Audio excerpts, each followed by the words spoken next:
नाज़रीन अस्सलाम वालेकुम।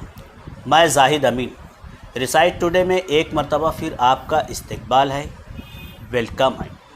रिसाइट टुडे के ख़ास एपिसोड बासलाहियत मालेगांव मेरा अज़्म मेरी पहचान में हम हमेशा ऐसे ही हुनरमंद शख्सियत को पेश करते हैं जिसके हुनर से वो बाकमाल भी होता है और उसकी वजह से हमारे मालेगांव का नाम भी रोशन होता है। इससे पहले भी हमने बहुत सी शख्सियात को आपके सामने आपके रूबरू पेश किया, जैसे गुल अयूबी साहब, रशीद कैप्टन साहब और दीगर ऐसे बासलाहियत शख्सियात को उनके हुनर के साथ पेश किया। तो आइए आज हम भी एक ऐसी शख्सियत से मुलाकात करते हैं जिसने अपनी तोगरे और अपनी लिखावट की बुनियाद पर शहर अज़ीज़ में एक नाम पैदा करने की कोशिश की है, जो एक ऐसे इलाके में रहते हैं जहां पर लूम कारखाने ज़्यादा होते हैं, लेकिन फिर भी अपने हुनर के ज़रिए वो अपनी पहचान बनाने की कोशिश कर रहे हैं। और ऐसी ही शख्सियत को तलाश करते हुए हम मोहम्मद आरिफ सिराज अहमद तक के पहुँचे हैं। तो मैं आप सबके सामने ऐसी ही शख्सियत को पेश कर रहा हूँ। आरिफ सर, सबसे पहले रिसाइट टुडे में आपका इस्तकबाल है। शुक्रिया। और मैं चाहूँगा कि आप अपना इंट्रोडक्शन और अपना तारुफ हमारे नाज़रीन तक पेश करें। नाज़रीन अस्सलाम वालेकुम।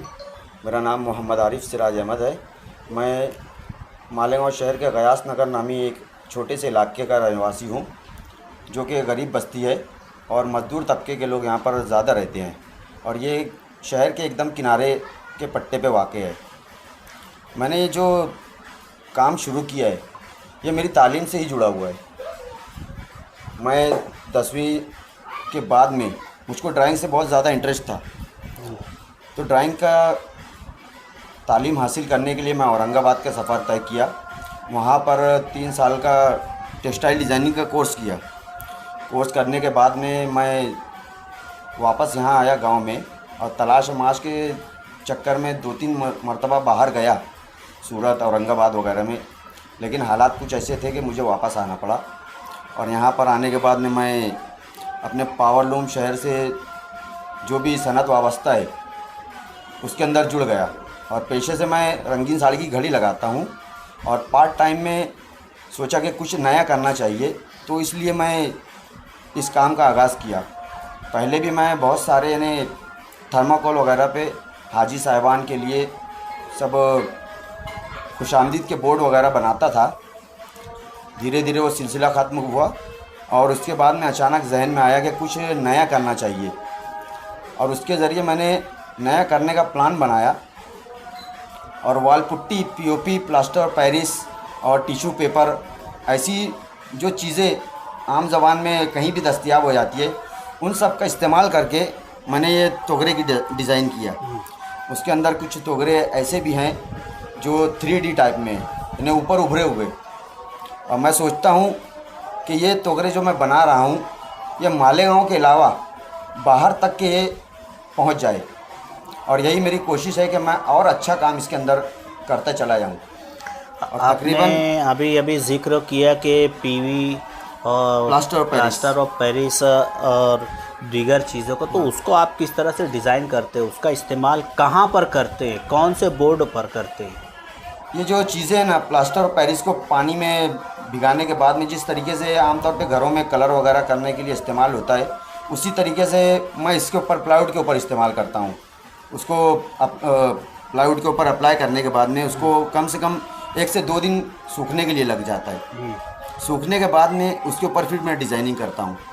डिज़ाइनिंग करने के बाद में उसको जो भी चॉइस के हिसाब से कलर वगैरह रहता है, कलर भी जो ऐसा रहता है ना कि पानी का उसके ऊपर कोई असर नहीं पड़ता है, पानी से छूटता नहीं है, वाटर प्रूफ हो जाता है। वाटर प्रूफ कलर होता है, जिसको हम एक्रेलिक कलर बोलते हैं। एक्रेलिक, हाँ जी। अच्छा, ये जो बोर्ड आप बनाते हैं, एक बोर्ड बनाने के लिए आपको कितना वक्त या कितना दिन दरकार होता है? कम से कम 2.5 से 3 दिन लग जाता है एक बोर्ड को।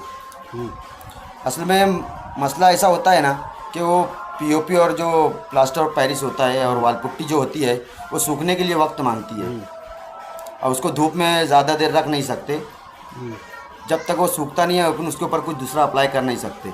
वो सूखने के बाद में उसके ऊपर दूसरा काम कर सकते हैं। अच्छा, आप कुछ 3D का, वो 3D का जो पोस्टर आप बनाते हैं उसमें किसका इस्तेमाल करते हैं? कौन सी चीज़ें आप इस्तेमाल करते हैं? यही सब टिश्यू पेपर हो गया, वॉल पुट्टी हो गया और प्लास्टर ऑफ पेरिस हो गया और कुछ चीज़ें ऐसी भी है जिसके अंदर मैंने पेपर पेस्ट यानी न्यूज़पेपर को बारीक काट कर उसको 24 घंटा पानी में भिगाने के बाद में उसका पेस्ट जो तैयार होता है इसको मिक्सर में पीस कर उसको भी मैं इस्तेमाल किया हूँ। तो ये तरीका आपने कहीं से सीखा या खुद आपने अपने तौर पे ये जो तैयार? है ना, मैं एक मर्तबा एक जगह गया था, वहाँ पर ये तरीका मैं देखा तो आमतौर पे वो लोग मूर्तियाँ और ये सब चीज़ें बनाया करते थे। तो उसके ज़रिए मेरे को आइडिया आया कि ये ऐसा बना रहे तो अपनों को तोगरे में बनाना चाहिए ये चीज़। तो मैं ये काम स्टार्ट किया। तो आप अपने ब्रश का ही है इस्तेमाल करते हैं या हैंड का भी, अपने हाथ का भी? ज़्यादातर इसके अंदर हाथ का ही काम होता है क्योंकि मशीन से कोई काम ले नहीं सकते अपन। पुट्टी मारने का काम है तो वो भी हाथों से होगा और रहा सवाल कलर करने का, वो तो अपना सिंपल जो ब्रश होता है वो ब्रश के ज़रिए करते हैं। अच्छा, आप जो तोगरा बनाते हैं तो वो तोगरे जो है उसको डिज़ाइनिंग देने के लिए या पूरा अव्वल से आखिर तैयार करने के लिए पूरा कंप्लीट कितना वक्त दरकार होता है या कितना दिन लगता है? 3 दिन मिनिमम पकड़ो उसको। यानी वाल पुट्टी के सुखाने से लेकर पूरा ब्रशिंग काम स्टार्ट करने तक के 3 दिन एकदम लग जाता है। 3 दिन लग जाता है। वो फ्रेम चाहे छोटी हो या बड़ी हो, सूखने को तो इतना ही वक्त लगता है। वो उसकी कोई साइज ऐसे फिक्स रखते हैं आप? नहीं, साइज तो फिक्स नहीं है। इतना इंच इतना? असल में तोगरे की साइज़ के हिसाब से अगर कोई चीज़ अब ला इलाहा इल्लल्लाह सुब्हानक इन्नी कुन्तु मिनज़ ज़ालिमीन ये बड़ा है तो इसके लिए बड़ा स्पेस इस्तेमाल होता है।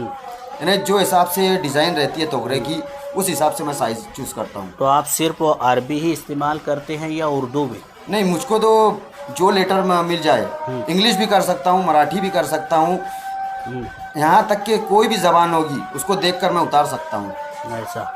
अच्छा, आमतौर पे अरबी के ज़ेर ज़बर भी अगर खुदा न खास्ता हमसे गलती हो जाए तो बड़ी मिस्टेक होती है।